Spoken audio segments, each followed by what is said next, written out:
چیز ہے اس کو ہم کثرت سے کریں، حالانکہ یہ کبھی بھی کیا جا سکتا ہے۔ میں اس کی تفصیلات میں نہیں جاؤں گا اس لیے کہ میں نے توبہ اور استغفار پہ بتفصیل عنوانات رکھے، لہٰذا کوئی چاہتا ہے تو میرے عنوان دیکھ لے تاکہ ان کے سامنے وہ مکمل تفصیلی بات اور گفتگو آ جائے۔ آج میں مختصر لے رہا ہوں، لیکن کچھ گھڑیاں، کچھ اوقات، کچھ وقت، کچھ مہینے اسپیشل استغفار کے لیے، آئیے وہ بتا دیتا ہوں آج آپ کو۔ کچھ گھڑیاں، کچھ پل، حالانکہ کبھی بھی کیا جا سکتا ہے، لیکن جیسا دعا کبھی بھی کی جا سکتی ہے، کسی بھی حالت میں کی جا سکتی ہے، لیکن کچھ گھڑیاں، کچھ پل دعا کے لیے خاص ہوتے ہیں۔ تو آئیے استغفار کے لیے کون سی چیزیں خاص ہیں وہ میں آج آپ کے سامنے رکھتا ہوں، اور استغفار کے تعلق سے جو باتیں حدیث میں آتی پہلے ہم وہ دیکھتے ہیں، اور پھر میں اس کے تعلق سے چند باتیں رکھتا ہوں۔ صحیح بخاری کی روایت ہے، نبی اکرم صلی اللہ علیہ وسلم نے فرمایا اور کہا، ابو ہریرہ رضی اللہ عنہ اس حدیث کے راوی فرماتے اور کہتے ہیں، آپ صلی اللہ علیہ وسلم نے فرمایا اس گھڑی کے تعلق سے جو گھڑی میں استغفار خاص طور سے قبول ہوتا ہے۔ آئیے وہ گھڑی کیا ہے؟ اس تعلق سے آتا ہے کہ آپ صلی اللہ علیہ وسلم فرماتے اور کہتے ہیں، ہمارا رب آسمانی دنیا پر ہر رات نزول کرتا ہے۔ اللہ تعالیٰ آسمانی دنیا پہ ہر رات نزول کرتا ہے، جب رات کا آخری تہائی حصہ جو ہے باقی رہ جاتا ہے۔ آخری تہائی حصہ مطلب فجر سے پہلے کا حصہ، جس کو ہم عام طور سے سحر کہتے ہیں، جس میں ہم اٹھ کے رمضان وغیرہ میں روزہ رکھتے ہیں، مطلب سحر کرتے ہیں، کھانا کھاتے ہیں۔ تو آپ نے فرمایا ہمارا رب آسمانی دنیا پر ہر رات نزول کرتا ہے جب رات کا آخری تہائی حصہ باقی رہ جاتا ہے، ٹھیک ہے؟ تو فرماتا ہے کون ہے جو مجھ سے دعا کرے میں اس کی دعا قبول کروں، کون ہے جو مجھ سے مانگے میں اس کو جو ہے اس کی جھولی بھر دوں، کون ہے جو استغفار کرے یعنی گناہ کی معافی مانگے اور میں اس کو بخش دوں۔ تو گویا یہ کبھی بھی کیا جا سکتا ہے استغفار، لیکن اگر خاص گھڑی آپ کو جاننا استغفار کی، ایسا دعا کبھی بھی کی جا سکتی ہے اس کی خاص گھڑی ہے، تو استغفار کرنے کی خاص گھڑی ہے رات کا آخری حصہ، لاسٹ تھرڈ پارٹ، سمجھ رہے آپ؟ اس میں استغفار جب بندہ کرتا ہے تو رب خود منادی دیتا ہے، کوئی ہے میں معاف کرنے بیٹھا، کوئی ہے استغفار کرنے والا، اپنے گناہوں کی معافی مانگنے والا، میں معافی دینے بیٹھا۔ سمجھ رہے آپ؟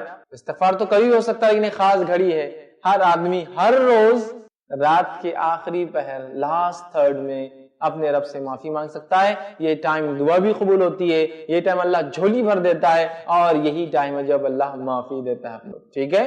تو اس وقت اٹھ کے تہجد جس سے کہتے ہیں، نبی اکرم صلی اللہ علیہ وسلم اس کو ہمیشہ پڑھتے تھے، وہ وقت ضرور اٹھ کر ہم اللہ سے دعائیں کریں۔ ٹھیک؟ اسی طرح جو ہے سورہ آل عمران سورہ نمبر 3 آیت نمبر 135 میں اللہ فرماتا اور کہتا ہے مومنوں کے تعلق سے، اور کہتا ہے والذین اذا فعلوا فاحشۃ او ظلموا انفسهم ذکروا اللہ فاستغفروا لذنوبهم ومن یغفر الذنوب الا اللہ ولم یصروا علی ما فعلوا وہم یعلمون۔ اللہ فرماتا اور کہتا ہے جب ان سے کوئی فاحش کام ہو جاتا ہے، مومنوں کی صفت بتا، جب ان سے کوئی فاحش کام ہو جاتا ہے یا وہ اپنی نفس پر ظلم کر بیٹھتے ہیں، تو اللہ فرماتا ہے مومنوں کی صفت یہ، تو اپنے وہ گناہوں کے لیے جو ہے ظلم کر بیٹھتے ہیں تو انہیں اللہ یاد آ جاتا ہے، وہ اللہ کا ذکر کرتے ہیں اور استغفار کرتے ہیں، اور اللہ کے سوا گناہ کون بخش سکتا ہے، وہ جانتے بوجھتے گناہوں پر اصرار نہیں کرتے۔ تو مومنوں کی صفت کیا ہے؟ جانتے بوجھتے گناہوں پر اڑ نہیں جاتے، گناہ ہوتے اللہ کا ذکر کرتے، اللہ کو یاد کرتے اور اپنے گناہوں کا استغفار کرتے ہیں۔ تو یہ مومنوں کی صفت ہے۔ اسی طرح جو ہے استغفار کے لیے خاص مہینہ بھی ہے، حالانکہ کبھی بھی کیا جا سکتا ہے۔ وہ کون سا مہینہ ہے؟ رمضان۔ اس لیے کہ نبی اکرم صلی اللہ علیہ وسلم حدیث میں کیا فرمایا؟ ابن خزیمہ کی روایت ہے، لعنت و ہلاکت و بربادی اس شخص کے لیے جو رمضان جیسا مہینہ پائے اور اس مہینے میں اپنی مغفرت نہ کرا سکے۔ تو پتا چلا رمضان کا مہینہ اسپیشل سیزن ہے، اسپیشل آفر ہے استغفار کے لیے کہ ہم کثرت سے اپنے رب سے توبہ کر لے اور استغفار کر لے اور اپنے گناہوں کی معافی کر لے، اور جو ایسا نہ کر سکے اس پر لعنت ہے۔ لعنت ہے شخص پر جو رمضان کا مہینہ پا کر اپنے گناہوں کی معافی نہ منگوا لے۔ کتنی زبردست بات کہی گئی ہے نا؟ تو گویا ایک وقت بھی گھڑی بھی ہے، ایک مہینہ بھی خاص ہے اس کے لیے۔ افسوس کی بات ہے رمضان ہماری زندگی میں آتا اور چلا جاتا ہے، ہم اس کو یوں ہی ایزی لے لیتے ہیں۔ اسی طرح جو ہے معافی کے لیے، استغفار کے لیے ایک خاص رات بھی یاد رکھیں جس میں اللہ تعالیٰ بالخصوص توبہ اور استغفار کو قبول کرتا ہے۔ وہ کون سی رات ہے؟ رمضان کے اندر آنے والی شب قدر جس کو ہم کہتے ہیں۔ یہ رمضان کے آخری عشرے کی طاق راتوں میں سے کوئی ایک رات ہے، کوئی ایک فکس ایک رات نہیں ہے، آخری عشرے کی طاق راتوں میں سے کوئی ایک رات ہے۔ اس میں بھی جب ہم معافی مانگتے اپنے گناہوں سے، رب العزت ہم کو اس معاملے میں معاف کرتا ہے، یاد رکھیے۔ اور آئیے حدیث کے الفاظ کیا ہے؟ ابن ماجہ کی روایت ہے، مائی عائشہ رضی اللہ عنہا فرماتی اور کہتی ہے کہ نبی اکرم صلی اللہ علیہ وسلم نے جو ہے فرمایا اور کہا کہ اگر مجھے لیلۃ القدر مل جائے، تو حضرت عائشہ نے سوال کیا اگر مجھے لیلۃ القدر مل جائے میں کیا عمل کروں اس کے اندر؟ تو نبی اکرم صلی اللہ علیہ وسلم فرمایا اگر لیلۃ القدر تمہیں مل جاتی ہے تو تم یہ دعا کرو، اللہم انک عفو تحب العفو فاعف عنی، اے اللہ، جس کا معنی اے اللہ بے شک تو بہت معاف کرنے والا ہے، معافی کو پسند کرتا ہے، مجھے معاف کر دے، مجھے معاف کر دے۔ تو گویا استغفار کی خاص رات بھی ہے، خاص مہینہ بھی ہے، دن کی ایک خاص گھڑی بھی ہے، لیکن عمومی طور سے استغفار کبھی بھی کہیں بھی کسی بھی حالت میں کیا جا سکتا ہے۔ مرد اور عورتوں کے لیے ایک جیسا ہے۔ استغفار کے لیے کچھ خاص جملے اور الفاظ بھی ثابت ہیں، ٹھیک ہے، جس میں استغفر اللہ اتنا بھی کہنا کافی ہے۔ نبی اکرم صلی اللہ علیہ وسلم نماز پڑھتے فرض سلام پھیرتے ایک بار کہتے اللہ اکبر اور 3 مرتبہ کہتے استغفر اللہ استغفر اللہ استغفر، یہ ہے نا، تو اتنا بھی کافی ہے۔ اس سے زائد بھی کلمات استغفار کے آتے ہیں، ٹھیک ہے، اس کو آپ دیکھیں، اور ان کلمات کو بھی جو ثابت شدہ استغفار کے، وہ کلمات بھی آپ انشاءاللہ العزیز کر سکتے ہیں استغفار میں، ٹھیک۔ تو پہلا طریقہ اپنے گناہوں کی معافی کا پہلا سبب جو بنے گا انشاءاللہ وہ ہے استغفار، جو کیا ہے اس سے معافی مانگے۔ آپ اتنا بھی کہہ دے تو کافی ہے۔ نبی اکرم صلی اللہ علیہ وسلم ہر نماز کے بعد جب اگر آپ امام ہوتے تو پلٹتے، اور پلٹنے کے بعد 1 مرتبہ اللہ اکبر 3 مرتبہ استغفر استغفر، تو اتنا پڑھنا بھی انشاءاللہ العزیز کافی ہے۔ لیکن اس سے ہٹ کر بھی آپ پڑھ سکتے ہیں، جیسے صحیح بخاری کی روایت ہے، اور شداد بن اوس رضی اللہ عنہ اس کے راوی فرماتے ہیں نبی اکرم صلی اللہ علیہ وسلم نے ایک استغفار پڑھا اور اس کو سید الاستغفار کہا، استغفار کا سردار، لیڈر، معافی مانگنے کے لیے۔ کلمات اس کے لمبے ہیں، میں یہاں آپ کے سامنے ترجمہ رکھتا ہوں۔ سید الاستغفار کا ترجمہ ہی ہے، اے اللہ تو میرا پروردگار ہے، تیرے سوا کوئی معبود برحق نہیں، تو نے مجھے پیدا کیا ہے اور میں تیرا بندہ ہوں، اور میں حسب استطاعت تیرے ساتھ کیے ہوئے عہد و معاہدے پر قائم ہوں۔ میں اپنے کیے ہوئے افعال کے شر سے تیری پناہ چاہتا ہوں، اور اپنے اوپر تیری نعمتوں کا اقرار کرتا ہوں، اور اپنے گناہوں کا اعتراف کرتا ہوں، مجھے معاف کر دے، تیرے سوا گناہ معاف کرنے والا کوئی نہیں ہے۔ آگے وہ فرماتے صحابی، جس نے پورے یقین کے ساتھ صبح کے وقت یہ سید الاستغفار پڑھ لیا اور رات ہونے سے پہلے موت آ گئی تو یہ اہل جنت میں سے ہوں گا، اور جس نے شام کو پورا یقین کے ساتھ پڑھ لیا اور دن چڑھنے سے پہلے موت آ گئی تو اہل جنت میں سے ہوں گا۔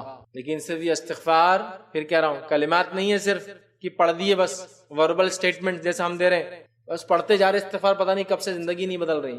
یہ تو دل میں جمنے والے الفاظ ہے، اگر یہ دل میں جم گئے زندگی چینج ہو گئی، اس کا مطلب استغفار توبہ صحیح، ورنہ یہ لفظی چلتے رہتا اللہ کے ساتھ نعوذ باللہ مذاق چلتے رہیں گے، سمجھ رہے ہیں آپ؟ سید الاستغفار ابو داؤد کی روایت ہے، عبداللہ بن مسعود رضی اللہ عنہ اس کے راوی فرماتے اور کہتے ہیں نبی اکرم صلی اللہ علیہ وسلم فرما رکھا، جس نے استغفار کی یہ کلمات پڑھے اس کے تمام گناہ معاف کر دیے جاتے ہیں، چاہے وہ میدان جنگ سے بھاگنے والا کیوں نہ ہو۔ آپ کو معلوم میدان جنگ سے بھاگنا گناہ کبیرہ ہے، وہ کیوں نہ معاف ہو جاتے ہیں۔ کون سا استغفار ہے؟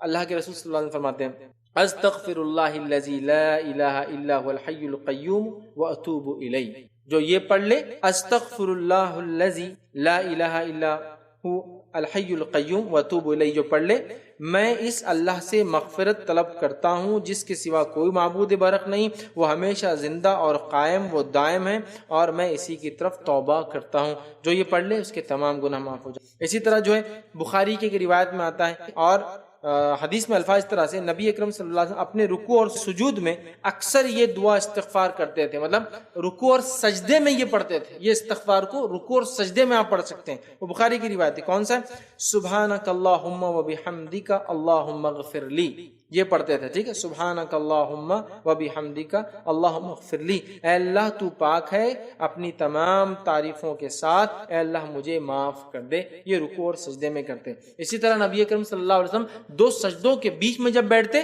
تب بھی یہ دعا کرتے، رب اغفر لی رب اغفر لی رب، اللہ میری مغفرت کر، اللہ میری مغفرت کرنا پڑھتے تھے، ٹھیک ہے۔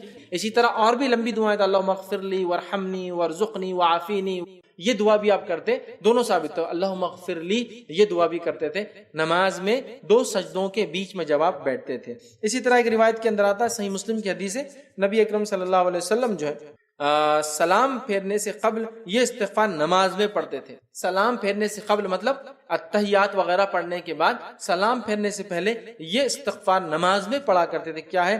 اللہم اغفر لی ما قدمت وما اخرت وما اسررت وما اعلنت وما اسرفت وما انت اعلم به منی انت المقدم وانت المؤخر لا الہ الا انت. اے اللہ میرے پہلے پچھلے پوشیدہ ظاہر تمام گناہ بخش دے، میری زیادتیاں مجھے معاف کر دے جنہیں تو مجھ سے زیادہ بہتر طریقے سے جانتا ہے. تو ہی مقدم ہے، تو ہی مؤخر ہے، تو ہی اول ہے، تو ہی آخر ہے، تیرے سوا کوئی معبود برحق نہیں. یہ استغفار یاد رکھیے نماز کے اندر نبی اکرم صلی اللہ علیہ وسلم کرتے تھے. تو یہ سلام سے پہلے قاعدے میں رکوع اور سجود میں کرتے تھے، وہ پتہ چل گیا. دونوں سجدوں کے بیچ میں کرتے تھے، وہ پتہ چل گیا. سعید استغفار کرتے تھے، وہ پتہ چل گیا. اسی طرح وہ استغفار کی جنگ سے کوئی انسان بھاگ بھی جائے کر لے تو انشاءاللہ عزیز اللہ معاف کر دیں گے، وہ بھی ہم نے دیکھ لیا. ترین بندے پسندیدہ لوگ ہیں. اور اللہ رب العزت قرآن میں فرماتا ہے سورہ بقرہ سورہ نمبر 2 آیت نمبر 222 میں اللہ فرماتا ہے اور کہتا ہے ان اللہ یحب التوابین و یحب المتطہرین. اللہ توبہ قبول کرنے والوں کو، رجوع کرنے والوں کو، گناہوں سے پلٹنے والوں کو اور پاکیزہ رہنے والوں کو، صاف ستھرے رہنے والوں کو پسند کرتا ہے. تو توبہ کرنے کا پہلا فائدہ اللہ کی محبت انسان کو حاصل ہوتی ہے اور اس کے محبوب بندوں میں اس کا شمار ہوتا ہے، اس لیے کہ اللہ محبوب کو رکھتا ہے، پسند کرتا ہے توبہ کرنے والوں. دوسرا فائدہ توبہ کرنے کا جو کہ انسان کو ملتا ہے وہ کیا ہے؟ اللہ اسے بخش دیتا ہے. توبہ کرنے والے کو اللہ بخش دیتا ہے، معاف کر دیتا ہے، اس کی خطاؤں کو درگزر کر دیتا ہے. اللہ رب العزت قرآن فرماتا ہے سورہ طٰہٰ سورہ نمبر 20 آیت نمبر 82 اللہ فرماتا ہے وَإِنِّي لَغَفَّارٌ لِمَن تَابَ وَآمَنَ وَعَمِلَ صَالِحًا ثُمَّ اهْتَدَىٰ. سن لیجئے کیا فرماتا اللہ کہ میں جو ہے لوگوں کو معاف کرتا ہوں. لمن تابا، جو میری طرف رجوع کرتا ہے، جو میرے سے توبہ کرتا ہے میں اسے معاف کرتا ہوں، لیکن کنڈیشنل ہے میری معافی. پہلی شرط معافی کے لیے وہ آمنا، وہ ایمان والا ہو، وہ عمل صالحا، اور پھر نیک کام کرے توبہ کرنے کے بعد. اس کا ہرگز معلوم مطلب یہ نہیں کہ توبہ کر لیا مطلب نیا اکاؤنٹ کھولنے کی اجازت مل گئی مجھے اب گناہ کرنے کی. توبہ کرتا ہے ایمان والا انسان اور پھر نیک کام کرتا ہے تو اللہ رب العزت فرماتا ہے وَإِنِّي لَغَفَّارٌ لِمَن تَابَ، کہ ان لوگوں کی میں توبہ قبول کرتا ہوں جو مجھ سے توبہ کرتے ہیں اور انہیں معاف کر دیتا ہوں اور پھر وہ ایمان لائے اور نیک عمل پھر کرتے رہے اور اس معاملے پہ جم جائے، اس معاملے پہ اڑ جائے. تیسرا فائدہ، چوتھا فائدہ اور پانچواں فائدہ چونکہ ایک ہی حدیث میں آتا ہے اس لیے میں ایک ساتھ رکھوں گا. تیسرا فائدہ توبہ کا ہے اللہ غم سے نجات دیتا ہے، پریشانیوں سے نجات دیتا ہے، مشکلوں سے نجات دیتا ہے. چوتھا فائدہ تنگ دستی دور کرتا ہے. سبحان اللہ، ہم نے سوچا بھی نہیں تھا توبہ استغفار کا تعلق تنگ دستی سے بھی ہو سکتا ہے، یا توبہ استغفار کرنے سے رزق میں کشادگی بھی آ سکتی ہے، مال و دولت میں فراوانی بھی ہو سکتی ہے. اس لیے کہ توبہ کرنے کا ایک فائدہ ہے تنگ دستی سے اللہ نجات دیتا ہے. اور پانچواں فائدہ توبہ کا معلوم آپ کو کیا ہے؟ ایسی جگہ سے روزی دیتا ہے جہاں سے سوچا بھی نہیں ہو. تنگ دستی بھی دور ہوتی ہے، غم بھی دور ہوتے ہیں اور ایسی جگہ سے روزی ملتی ہے. روزی سمجھتے ہیں نا آپ، رزق ملتا ہے جہاں سے سوچا بھی نہیں ہوگا، گمان بھی نہیں کیا ہوگا، فہم میں بھی نہیں لایا ہوگا اس نے. آئیے حدیث اس طرح سے ابو داؤد کی روایت ہے. تینوں فائدے ایک ہی حدیث میں آتے ہیں. پہلا، جو شخص استغفار کو لازم پکڑ لیتا ہے، استغفار کو اپنے نفس سے لازم کر لیتا ہے، پکڑتا ہے، تو اللہ تعالیٰ اس کے لیے ہر غم سے نجات کا راستہ نکالتا ہے. ہر غم، سمجھتے ہیں آج کون سا ہے نا جو انسان ہے جو غم زدہ نہیں ہے، پریشان حال نہیں ہے؟ بتائیے مجھے. وہ کہہ سکتا ہے کہ مکمل طور 100% خوش ہوں. ہم تو ہر حال میں اللہ کا شکر تو ادا کرتے ہیں لیکن کہیں نہ کہیں پریشانیاں ہیں. پریشانیوں کا حل توبہ اور استغفار. ہم نے تو کبھی سوچا ہی نہیں تھا کہ غم کا علاج بھی استغفار ہو سکتا ہے. ہر غم سے اللہ نجات دیتا ہے استغفار کی بنیاد پہ. اس کی فضیلت یہ ہے. دوسرا، ہر تنگ دستی سے کشادگی کی طرف لے آتا ہے، ہر قسم کی غربت اور تنگ دستی سے نکال کے کشادگی کی طرف لاتا ہے. اور تیسرا، صرف تنگ دستی اور تنگ دستی سے نکال کے کشادگی کی طرف نہیں لاتا ہے، ایسی جگہ سے روزی دیتا ہے جہاں سے اس نے گمان بھی نہ کیا ہو، سوچا بھی نہ ہو. یاد رکھیں، سوچا بھی نہ ہو. کیا فائدے ہیں استغفار اور توبہ؟ روزی میں برکت، ایسی جگہ سے روزی جہاں سے سوچا نہ ہوگا، ہر غم سے نجات. کوئی کہتا میرے گھر میں بیماری ہے، میں غم زدہ ہوں، استغفار کی کثرت. کوئی کہہ رہا ہے مجھے تنگ دستی ہے، استغفار کی کثرت کی. کوئی کہہ رہا ہے مجھے جو مال و دولت کی کمی ہے، استغفار کی کثرت کیجیے تو صحیح، آپ دیکھیے اللہ کیسی رحمت ہے. اور کوئی کہے مال و دولت تو ہے برکت نہیں ہے، استغفار کیجیے، اس لیے کہ اللہ نے مال و دولت کی برکت چھین لی نا آپ کی. رزق میں اضافہ کہاں ہو رہا ہے؟ مال تو تعداد کوانٹٹی وائز بہت ہے لیکن دل کہاں سکون میں ہے؟ استغفار نہیں کر رہے ہیں. استغفار کی کثرت، استغفار کی کثرت، استغفار کو معمول بنا لیجیے. 3 عظیم فائدے ایک ہی حدیث میں آ رہے استغفار کے. غم سے نجات، تنگ دستی سے کشادگی کی طرف، اور ایسی جگہ سے روزی دیتا ہے جہاں سے سوچا بھی نہ. اسی طرح غم سے نجات کے تعلق سے چھوٹا سا واقعہ رکھ دیتا ہوں صرف آپ کے سامنے، چونکہ ہمارے حالت میں ایسے واقعات ہوتے ہیں، ہمارے ماحول میں اس لیے رکھ رہا ہوں کہ نبی اکرم صلی اللہ علیہ وسلم کے پاس ایک صحابہ اور ایک صحابی آئے جن کے بیٹے کو گرفتار دشمنوں نے پکڑ لیا، اور نہ صرف پکڑا، خبر ملی کہ بہت مضبوط زنجیروں کے اندر اس کے پیر باندھ دیے. وائے اور کہا اللہ کے رسول صلی اللہ علیہ وسلم، دشمنوں نے جو ہے ہمارے بچے کو پکڑ لیا، آپ کچھ بتائیے کیا کیا جائے، کیا کرا جائے کہ ہمارا جو ہے بچہ واپس آ جائے، میرا بیٹا جو ہے واپس آ جائے، وہ ماں اور باپ دونوں آئے.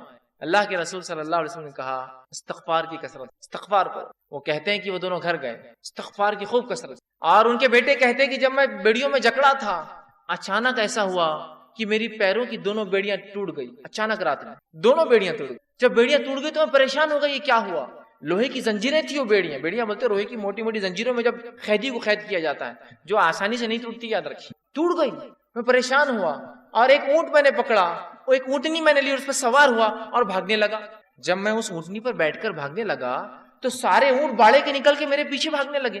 اب چونکہ مجھے تو جان بچانے تھی، میں نکل گیا، اور پورے اونٹ بھی پیچھے بھاگنے لگے. اور اس کے بعد وہ اپنے گھر آئے، والدین خوش ہو اٹھے، والدین سے ملاقات کی، اور اللہ کے رسول کے پاس اس بچے کو لے کر اللہ کے رسول ہمارا بیٹا گھر واپس آ گیا ہے. استغفار کی برکت دیکھی، بچہ واپس آ گیا. ہر غم تھا نا بیٹے کے گمنے کا، اللہ نجات دے دی، بیٹا واپس دے دیا. پھر کہا اللہ کے رسول اب یہ اونٹوں کو کیا کرے؟ چونکہ بھاگنے کے لیے میں نے دشمن کی اونٹنی لے لی تھی نا، جان بچانے کے لیے جو اونٹنی لی گئی تھی ان کی نہیں تھی، دشمن کی تھی. اور کہا وہ ایک نہیں، وہ اونٹنی کی وجہ سے کئی اونٹ پیچھے آ گئے میرے.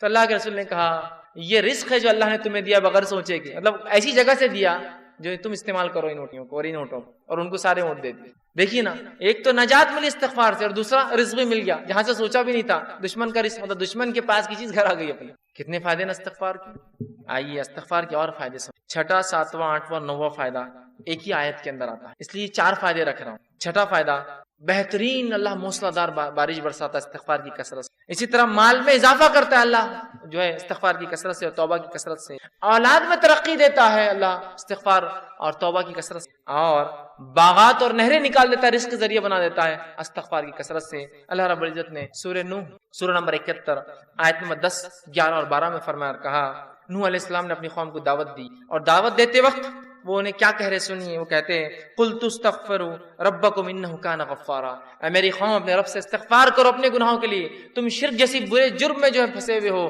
اپنے رب سے معافی مانگو جو انہ کان غفارا، تمہارا رب ہمارا رب ضرور ہمیں معاف کرے گا اس گناہ کے لیے بھی اور تمام چیزوں کے لیے. یرسل السماء علیکم مدرا، اور جب تم توبہ کرو گے تو آسمان سے موسلا دھار بارش برسائیں گا جو نفع بخش ہوتی ہے، نقصان دہ نہیں ہوتی. یرسل السماء علیکم مدرارا، کس وجہ سے؟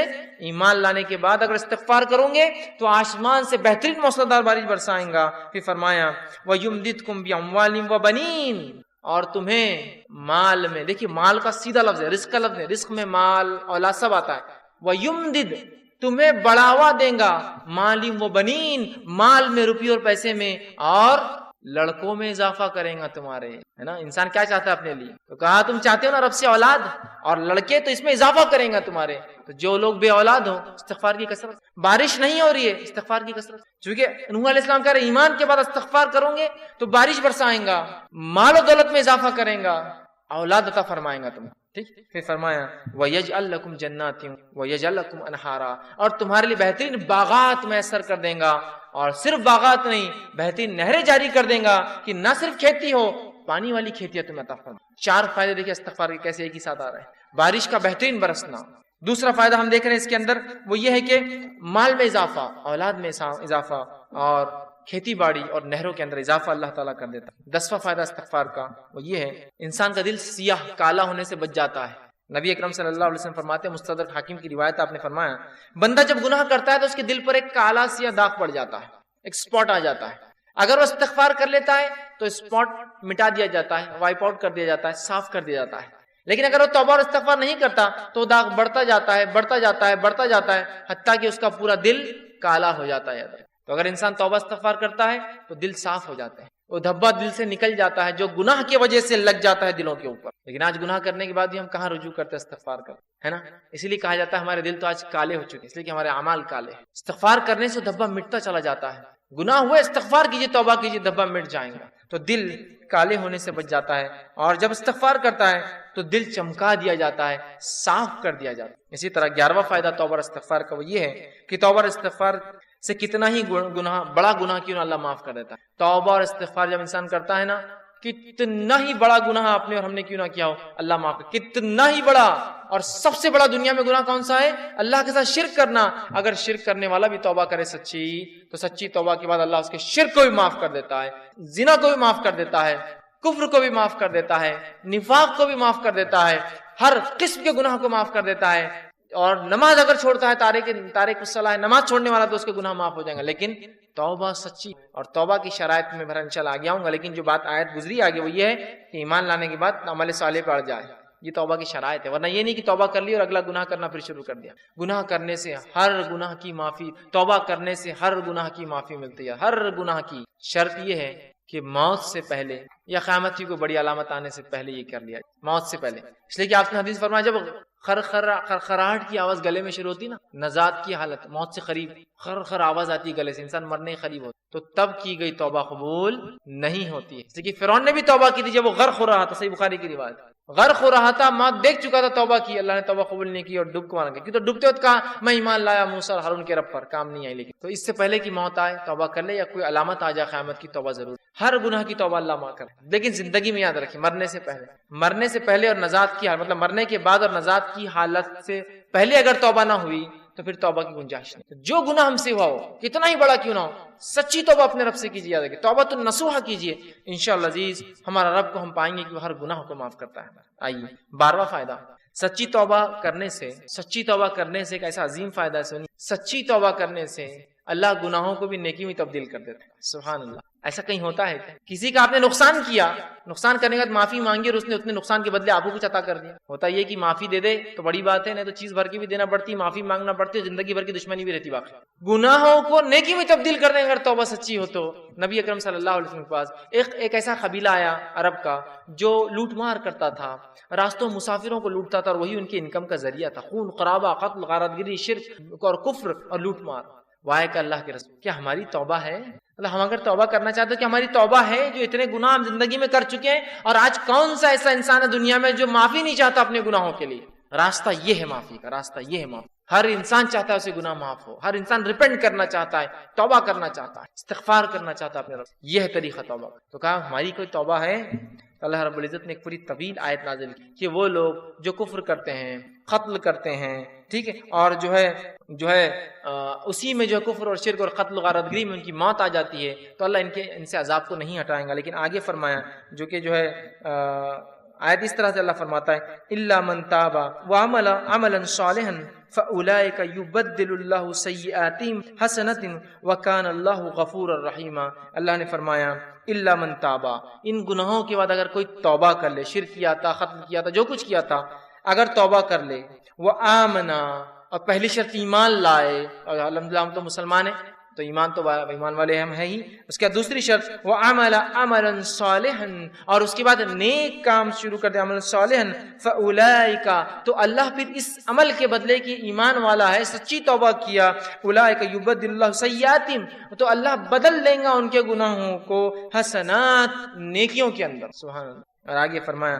وَكَانَ اللَّهُ غَفُورًا الرحیم، اور اللہ تعالیٰ تو معاف کرنے والا اور رحم کرنے والا۔ تو گناہ بھی نیکی میں تبدیل ہو سکتے ہیں اگر سچی توبہ انسان کی۔ اسی طرح ابن ماجہ کی روایت ہے، آپ صلی اللہ علیہ وسلم فرماتے کہتے ہیں اگر تم اس قدر گناہ کرو کہ تمہارے گناہ آسمان تک پہنچ جائے، لیکن ان حدیثوں کو بالکل رائٹ کانٹیکسٹ میں لیجیے، بالکل صحیح معنوں میں لیجیے، یہ حدیث سے دلیل نہیں ہے گناہ کرنے کی، جو ہو جاتے اس کی معافی کی دلیل، رائٹ کانٹیکسٹ۔ تو اللہ کے رسول فرماتے ہیں کہ اگر تمہارے گناہ آسمانوں تک بھی اگر چھوں گے، ٹھیک ہے، اگر تم اس قدر گناہ کرو کہ تمہارے گناہ آسمانوں تک پہنچ جائیں گے، پھر تم توبہ کر لو تو اللہ تمہاری توبہ کو قبول کریں گے۔ اگر کسی انسان نے ایسے بھی گناہ کیے ہو جو آسمانوں تک چھو رہے جا کر، لیکن وہ اللہ کی ذات سے ان گناہوں پہ کبھی نا امید نہ ہو، یاد رکھیں، بلکہ اگر سچی توبہ کرتا ہے تو انشاءاللہ عزیز اپنے رب کو وہ توبہ قبول کرنے والا اور معاف کرنے والا ضرور پائیں گا، یاد رکھیں، لیکن توبہ سچی ہو، اس کے شرائط کے ساتھ، یاد رکھیے۔ چلیے آئیے آگے 13واں فائدہ جو ہم توبہ کا فائدہ اٹھاتے ہیں اور جو ہے استغفار کا، آدمی سچی توبہ کی وجہ سے جنت کا مستحق بن جاتا ہے، سچی توبہ کی وجہ سے جنت کا مستحق بن جاتا ہے۔ اللہ رب العزت نے سورہ تحریم سورہ نمبر 66 آیت نمبر 8 میں فرمایا یا ایھا الذین آمنوا توبوا الی اللہ توبۃ نصوحا، اے وہ لوگوں جو ایمان لائے ہو اللہ سے سچی توبہ کرو، سچا رجوع کرو، سچے ڈھنگ سے اس کی طرف پلٹو اور گناہوں سے اپنی معافی مانگو۔ تو نصوحا عسیٰ ربکم ان یکفر عنکم سیئاتکم، تو ہو سکتا ہے تمہارا رب پھر تم سے تمہارے گناہوں کی مغفرت کر دے، اس کا کفارہ کر دے، اسے معاف کر دے، سیئاتکم ویدخلکم جنات تجری من تحتها الانہار، اور تمہیں ایسی جنتوں میں داخل کر دے جس کے نیچے ندیاں نہریں بہتی۔ توبہ کرنے کا فائدہ، انسان جنت کا مستحق بن جاتا ہے۔ 14واں اور آخری فائدہ جو آج میں رکھوں گا توبہ کا وہ یہ ہے، جب انسان سچی توبہ کرتا ہے، سچے طور سے ندامت ہوتا ہے، توبہ کرتا ہے، تو جو ہے اللہ رب العزت جو ہے اس سے خوش ہوتا ہے۔ انسان جب توبہ کرتا ہے تو اللہ خوش ہوتا ہے، ناراض نہیں ہوتا۔ ہاں ناراض تو ان سے ہوتا ہے جو گناہ کرے اور اڑ جائے اس پر، لیکن جو توبہ کرتے ہیں اللہ خوش ہوتا ہے۔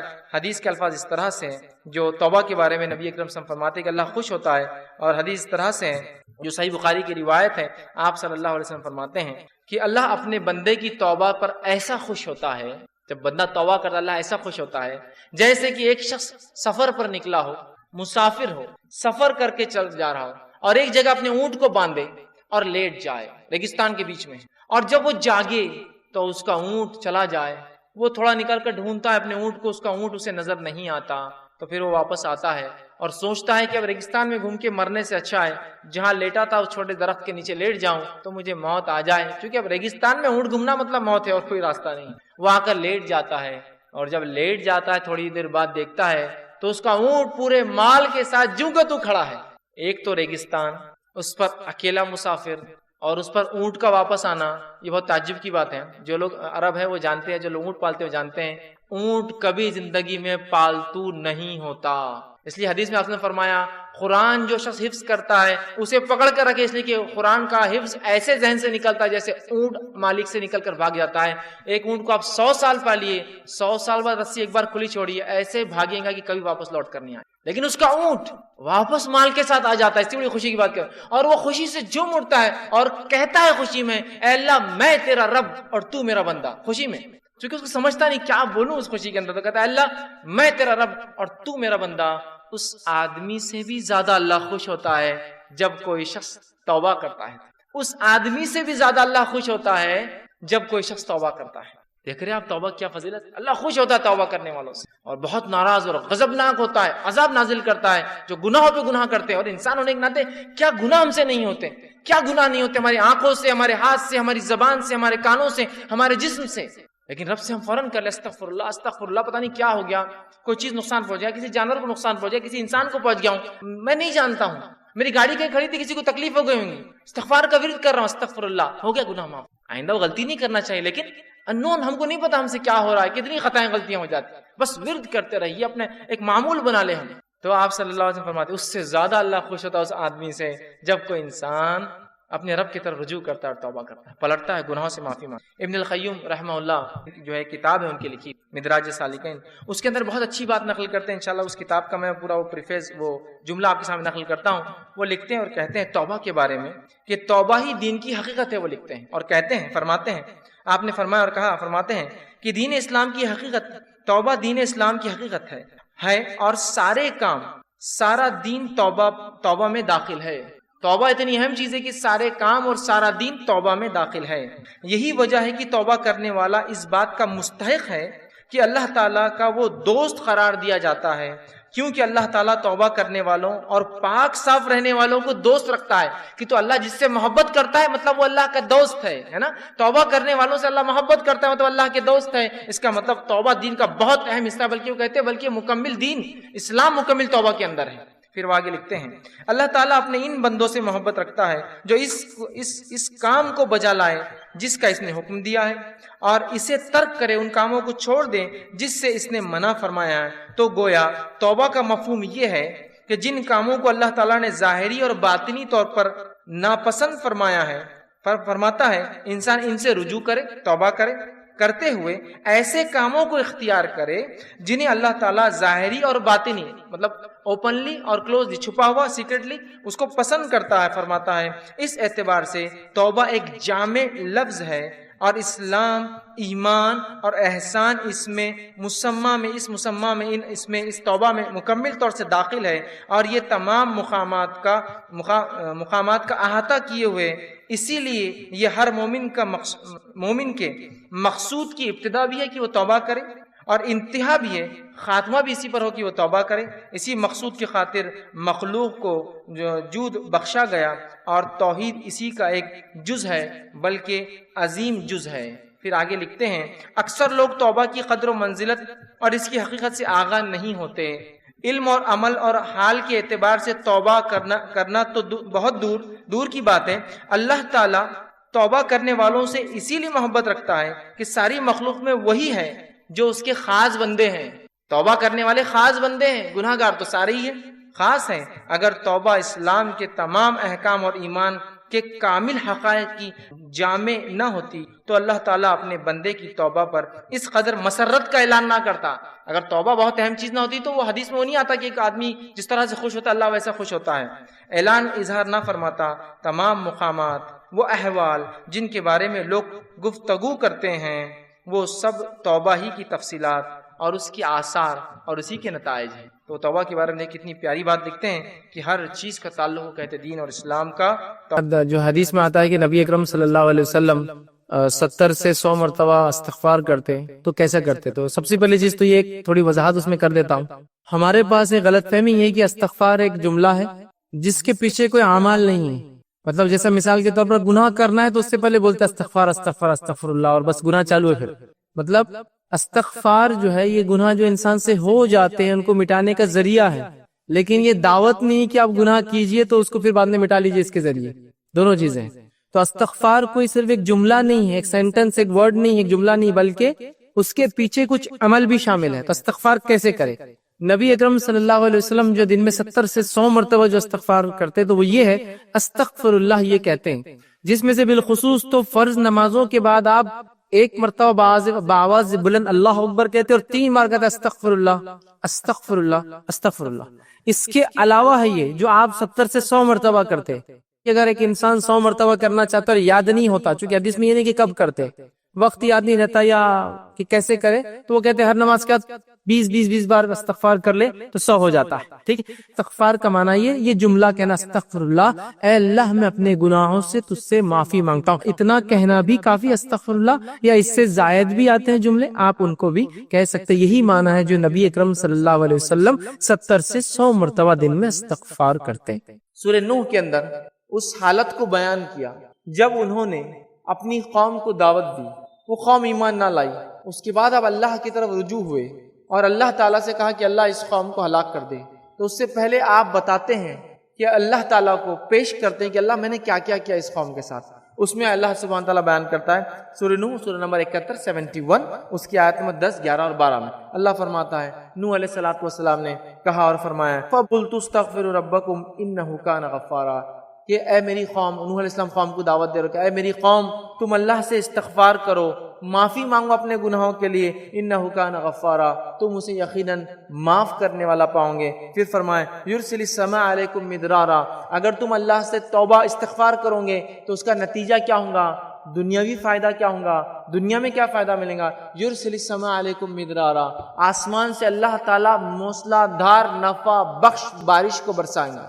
آج چاہے آپ جس بھی سیکٹر سے ہو، دنیا میں جو بھی پیشہ رکھتے ہو، آسمان سے تعلق آج بھی ساری انسانیت کی، اگر بارش نہ ہو تو سارا سسٹم تہس نہس ہو جاتا ہے، چیزیں مہنگی ہو جاتی ہیں، لوٹ مار مچ جاتی ہے سماج میں. یاد رکھیں. تو لہٰذا استغفار کا ایک فائدہ جو نوح علیہ السلام نے اپنی قوم کو بتایا وہ یہ کہ اللہ تعالیٰ آسمان سے موسلادھار بہترین نفع بخش بارش کو برسائیں گا. دوسرا دنیاوی فائدہ کیا بتایا؟ غور سے سنیے.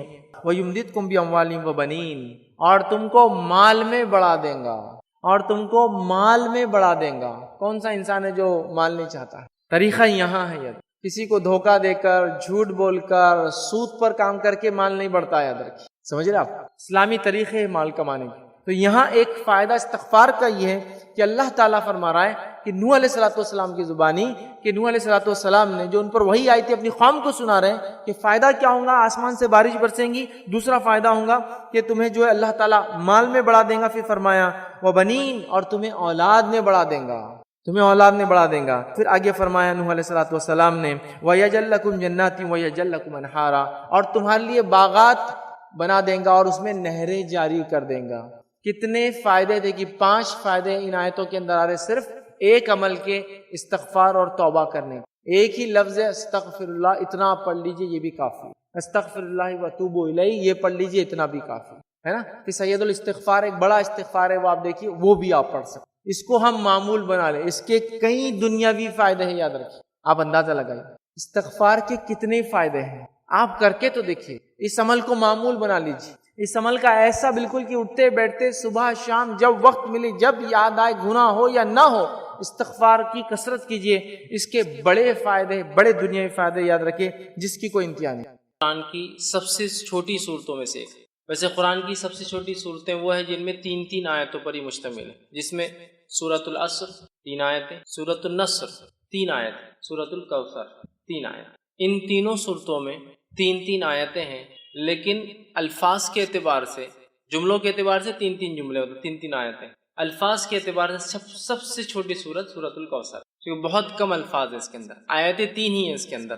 سورہ عصر میں بھی 3 ہیں، سورہ نصر میں بھی 3، لیکن اس کے اندر الفاظ کے اعتبار سے 3 آیتوں میں سب سے کم الفاظ ہیں۔ تو گویا ایک طرح سے اگر کہا جائے تو قرآن کی سب سے چھوٹی صورت میں آپ کے سامنے آج رکھنے کی کوشش کروں گا کہ اللہ رب العزت میں کیا فرمانا چاہتا ہے، اور اسی بنیاد پر فقہا لکھتے ہیں کہ کم از کم جب ایک انسان نماز پڑھے تو 3 آیتیں پڑھے، کیونکہ اللہ نے سب سے چھوٹی صورت جو ہے وہ 3 آیتوں پر مشتمل کی۔ اسی سے وہ کہتے ہیں کہ 3 آیتیں کم از کم چھوٹی ہو تو پڑھنا چاہیے، ہاں اگر بہت بڑی ہو سے آیت الکرسی ہے تو ایک بھی کفایت کر جاتی ہے، لیکن اگر چھوٹی پڑھنے تو پھر 3 کم از کم پڑھے۔ وہ انہی صورتوں کی بنیاد پر کہ اللہ نے ایک سورے کے لیے کم از کم جو ہے کوانٹٹی یا جو آیتوں کی نمبرنگ طے کی ہے وہ 3 ہے، یاد رکھیے۔ بہرحال ہم قرآن کی سب سے چھوٹی صورتوں میں نبی اکرم صلی اللہ علیہ وسلم پہ یہ صورت نازل ہوئی اور آپ مسجد میں بیٹھے تھے، اسی وجہ سے میں نے کہا اختلاف ہے مکی ہے یا مدنی، کیونکہ اس صحیح مسلم کی روایت میں الفاظ ہے آپ مسجد میں بیٹھے ہوئے، اور ہم جانتے ہیں مکہ میں کوئی مسجد نہیں، مسجد جو ہے مدینہ میں بنی، سمجھ رہا؟ تو بہرحال اس وجہ سے علماء کا اختلاف ہے کہ مکی ہے مدنی، بہرحال جو بھی ہے صحیح مسلم کے الفاظ ہیں، آپ مسجد میں تشریف فرماتے ہیں، صحابہ گھیر کر بیٹھے تھے، اور یہ معاملہ سب مدینے میں ہی ہوتا تھا، مکے میں اتنی آزادی نہیں تھی، بہرحال صحابہ گھیر کر بیٹھے، اور اچانک جو ہے آپ پر غشی، وہ جو آپ کی کیفیت وہی جب نازل ہوتی طاری ہوئی، صحابہ خاموش۔ اس کے بعد آپ نے لوگوں سے کہا کہ مجھ پر ابھی یہ صورت نازل ہوئی، بسم اللہ الرحمن الرحیم، انا اعطیناک الکوثر فصل لربک وانحر ان شانئک هو الابتر، آپ نے پڑھ کر سنا۔ اس بات سے مفسرین لکھتے ہیں، علماء لکھتے ہیں، فقہا لکھتے ہیں کہ بسم اللہ ہر صورت کا حصہ ہے، لیکن نبی اکرم صلی اللہ علیہ وسلم نے فرمایا مجھ پر ابھی ایک صورت نازل ہوئی، بسم اللہ الرحمن الرحیم انا اعطیناک الکوثر۔ تو اسی سے محدثین لکھتے ہیں کہ صورت جو ہے بسم اللہ جو ہے یہ جو ہے اس کی آیت ہے۔ اس بات کو بہرحال چونکہ ایک بات آ گئی ہے تو وہ بھی آپ کے سامنے رکھ دیتا ہوں، بسم اللہ کو کوئی آیت مانے یا نہ مانے، سورے کی شروعات میں، بیچ میں نہیں، جیسا کہ سورہ قصص میں بیچ میں بھی آتی ہے وہ آیت، شروعات کے اعتبار سے کوئی اس کو آیت مانے یا نہ مانے، اس کے ماننے اور نہ ماننے سے انسان کافر نہیں ہوتا ہے۔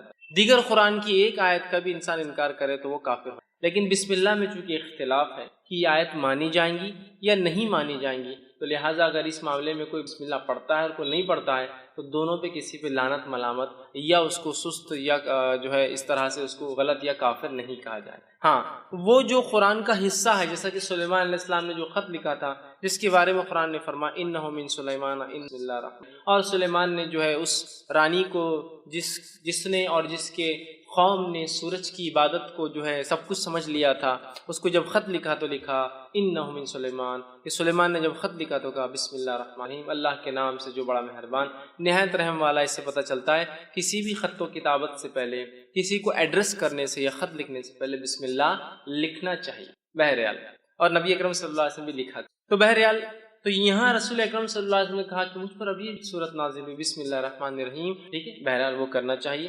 اور سورۃ الفاتحہ کے اندر بھی وہ کہتے ہیں پڑھنا چاہیے، اس لیے کہ سورۃ الفاتحہ کا تو یہ ایک حصہ ہے، چونکہ سورۃ الفاتحہ میں جو ہے 7 آیتیں ہیں، تو ظاہر سی بات ہے بسم اللہ کو چھوڑ دیا جائے تو آیتیں پھر 6 ہی بچتی، تو بہرحال ہر سورت سے پہلے اس کو بسم اللہ کو پڑھنا چاہیے۔ تو سورہ صحیح مسلم کی روایت میں آپ نے بسم اللہ الرحمن الرحیم کہا، انا اعطیناک، اس پہ سورت نازل ہوئی بسم اللہ الرحمن الرحیم انا اعطیناک، کہ بے شک ہم نے آپ کو خیر کثیر عطا کیا۔ اسی آیت حدیث سے لوگ کہتے ہیں کہ یہ مدنی ہے، کچھ نے کہا نہیں مکی ہے، یہ آپ کے بچوں کے انتقال پر، کس کے انتقال پر وہ تو وضاحت نہیں، لیکن لوگوں نے، مشرکین نے جو خوشیاں منائی تھی، اللہ نے اس کے بہت سارے حالات، وہ کیسی دکھتی ہے، کیا ہوتی ہے، بہت ساری تفصیلات دی۔ ایک روایت میں آتا ہے اس کے اطراف پرندے بھی ہیں۔ ابو بکر صدیق رضی اللہ عنہ بیٹھے تھے کہ اللہ کے رسول، نہر کا پانی تو بڑا اچھا ہوگا، تو کہا شہد سے بھی زیادہ میٹھا ہے، دودھ سے بھی زیادہ سفید ہے، ٹھیک ہے، بڑی اس کی خصوصیتیں ہیں۔ کہا اس کے اطراف پرندے، تو کہا بہت اچھا منظر ہوگا، تو کہا پرندے کھانے میں ابو بکر بڑے اچھے ہوں گے، وہ اس میں پرندے ہوں گے، وہ ایک نہر ہے جو جنت سے نکلتی ہے، اور اسے کوثر اس لیے کہا گیا کہ اس پہ اتنے پیالے ہیں جن سے جو لوگ جنت میں داخل ہوں گے ان کو پلایا جائے گا، اس کے پانی پینے کے بعد انسان کو پھر کبھی پیاس نہیں لگیں گی، وہ جنت میں کھائیں گا بھی پیئیں گا بھی، لیکن اس کی ضرورت محسوس نہیں ہوگی پینے کی، اس کوثر کے پانی پینے کے۔ وہاں اتنے سارے گلاس ہیں کہ آپ صلی اللہ علیہ وسلم نے فرمایا، مطلب پینے کے مرتبان ہیں کہ آپ نے فرمایا جیسے آسمان کے ستارے، اتنے مرتبان، اتنے پیالے، اتنے گلاس جس میں آپ خود پلائیں گے۔ اور وہاں آپ فرماتے ہیں میرا ممبر لگایا جائے گا، اور وہاں میں کھڑا ہوں گا، اور پھر لوگ آتے جائیں گے، میں انہیں اب پانی دیتا جاؤں گا، جو اس کا پانی ایک بار پی لیں گا وہ کبھی پھر زندگی میں پیاس محسوس نہیں ہوگی۔ جنت میں لوگ پئیں گے لیکن ضرورت نہیں رہیں گی، محسوس نہیں ہوں گی لیکن پئیں گے، یہ ایک الگ چیز، مطلب آپ کو کوئی چیز کی ضرورت نہیں لیکن پھر بھی آپ رکھتے ہیں اس کو، ایک الگ چیز۔ تو یہ کوثر ہے، تو کہا ہم نے آپ کو حوض کوثر عطا، جس کا پانی پی کر لوگ پیاس محسوس نہیں کریں گے، جس پہ اس کثرت سے لوگ پانی پئیں گے، جس کی وجہ سے کوثر اسے، اس کثرت سے پیالے ہیں، اور ہر ایک انسان کو ایک پیالہ۔ اور آسمان کے ستارے کتنے ہیں، میں سمجھتا ہوں یہ ممکن نہیں ہے ہمارے لیے، ٹریلینس آف سٹار، صرف ایک ایک چھوٹی چھوٹی گیلیکسیز، ٹریلینس، تو اتنے اس کے پیالے، اسی وجہ سے کوثر کا۔ تو ہم نے آپ کو حوض کوثر عطا کیا۔ حوض کوثر کا جو واقعہ ایک صحیح مسلم میں آتا ہے، آپ سے فرماتے ہیں میرا ممبر لایا جائے گا، میں کھڑا ہوں گا، لوگ آ رہے ہوں گے، میں پانی پلا رہا ہوں گا، اور کچھ لوگ آ رہے ہوں گے تو انہیں دھکے دے کر پیچھے کیا جائے گا، میں کہوں گا فرشتوں یہ میری امت کے لوگ ہیں، انہیں آنے دو، انہیں آنے دو۔ فرشتے کہیں گے اللہ کے رسول صلی اللہ علیہ وسلم آپ کو نہیں پتہ آپ کے جانے کے بعد انہوں نے کیا کیا؟ آپ سب کہیں گے کیا کیا؟ وہ کہیں گے انہوں نے آپ کے جانے کے بعد آپ کے دین میں بدعتیں ایجاد کی۔ بدعت مطلب نئے نئے کام کیے، نئے نئے اعمال کیے جو آپ نے نہیں بتائے تھے۔ آپ سب کہیں گے سحقاً، دور لے جاؤ، میں نظر دور لے جاؤ، اس لیے کہ میرے جانے کے بعد یہ کیا دین کے ساتھ انہوں نے، تو بدعتی لوگ اس حوض کوثر پہ سے پانی نہیں۔ اس سے ایک مسئلہ یہ بھی نکلتا ہے نبی اکرم صلی اللہ علیہ وسلم کو امت کے اعمال کا پتہ نہیں ہے، اسی لیے آپ کو کہا جائے گا آپ کو پتہ نہیں کیا کیا گیا۔ لیکن یہاں لوگ ایک چیز لاتے نہیں، نبی اکرم صلی اللہ علیہ وسلم کو یہ تو پتہ ہوگا کہ میری امتی ہے نا، تو یاد رکھیے یہ تو آپ کو بتایا جائے گا، اور ہر امت پہچانی جائیں گی۔ کچھ روایتوں میں آتا ہر کسی کے پیچھے جھنڈے ہوں گے، فلیگز ہوں گے جس سے پہچانے جائیں گے کون ہے۔ یہ تو کوئی ممکن ناممکن بات نہیں کہ اللہ کے رسول پہچان لیں گے، تمام انبیاء پہچان لیں گے اپنی امت کو، ہر امت ایک جھنڈے تلے ہوں گی، فلیگز ہوں گے ان کے، وہ کیسے واللہ عالم پہچانے جائیں گے، سمجھ رہا؟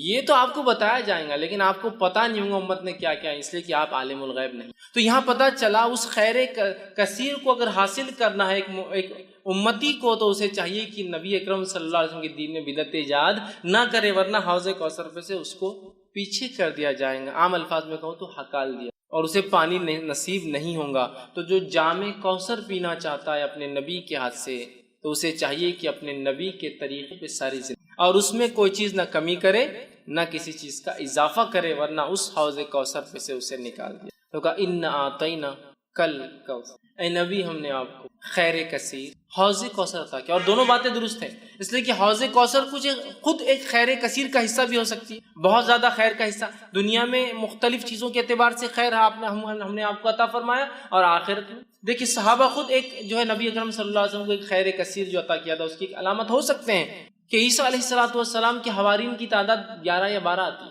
آپ سب خود فرماتے ہیں کچھ انبیاء ایسے ہیں جو روز قیامت جو اکیلے آ جائیں، ایک بھی فالوور، ایک بھی ماننے والا نہیں، کچھ کے پیچھے 2 ہوں گے، 1 ہوں گے، پیچھے 2 ہوں گے، کچھ کے پاس 80 ہوں گے، اتنے ہوں گے۔ اور میں دیکھوں گا بنی اسرائیل بہت تعداد ہے موسیٰ علیہ السلام کی امت، اور میں امید کرتا ہوں کہ میری قوم اس سے زیادہ ہوں۔ اور پھر آگے آپ نے فرمایا کہ تم جو ہے اولادیں پیدا کرو، اس لیے کہ میں اس روز جو ہے تمہاری تعداد پر فخر، سمجھ رہے ہیں بات؟ تو آپ دیکھیے، تو یہاں انبیاءوں کے حالات دیکھیے کہ ایک بھی نہیں ہے، 1 ہے، 2 ہے، 30 40 50 100 80 ہے نا۔ بنی اسرائیل سیکنڈ ٹو امت محمدیہ ہونے والی، نیکسٹ ہوں گی، اس لیے آپ نے کہا امید ہے میری امت جو ہے سب سے زیادہ ہوں گی، بنی اسرائیل کو بھی پیچھے چھوڑ دیں گے میرے امت، اتنے تعداد کے اعتبار سے۔ تو دیکھیے صحابہ کی تعداد دیکھیے، کچھ انبیاءوں کو تو ایک بھی نہیں ملا ہے صحابی، اللہ کے رسول صلی اللہ علیہ وسلم کو ایسے صحابہ ساتھی کو کہتے ہیں، یاد رکھیے اصحاب جو ہے ساتھی کو کہتے ہیں عربی زبان میں، ٹھیک، تلاميذ اسٹوڈنٹ نہیں تھے، یہ ساتھی، اور ساتھی جنرلی کیلیبر کا ہوتا ہے بہت، اسی لیے اس کو اصحاب کہا جاتا ہے۔ ٹیچر اور اسٹوڈنٹ کو کبھی بھی ساتھی نہیں کہیں گے آپ، دو اسٹوڈنٹس کو ساتھی کہا جاتا ہے۔ یہاں دیکھیے اصحاب کہا گیا اس لیے کہ اللہ نے ان کو تیار کیا گیا، اللہ نے تیار کیا تھا، اور اللہ نے خود قرآن میں بیان کیا کہ صحابہ کی مثال توریت اور انجیل میں بھی اللہ نے دی۔